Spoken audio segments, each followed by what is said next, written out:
bagong library sa Ilocos Sur Provincial Jail. Binuksan na sa Ika-11 Anibersaryo nito.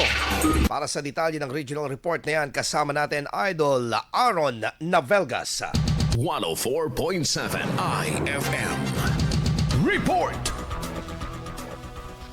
Binuksan ng Ilocos Sur Provincial Jail ang bagong ISPJ Library kasabay ng pagdiriwang ng Ika-11 Anibersaryo nito. Layunin ng pasilidad na magbigay ng oportunidad sa mga persons deprived of liberty na ipagpatuloy ang pagkatuto habang nasa loob ng piitan.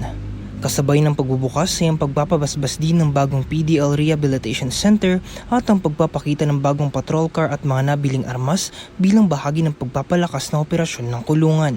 Dinaluhan ng programa ng mga kinatawan mula sa iba't ibang ahensya ng pamahalaan bilang suporta sa mga inisyatiba ng lalawigan para sa reforma at rehabilitasyon. Kasama mo mula rito sa IFM News Dagupan, Idol Aaron Navelgas, Tatak IFM. IFM News. IFM News. IFM News.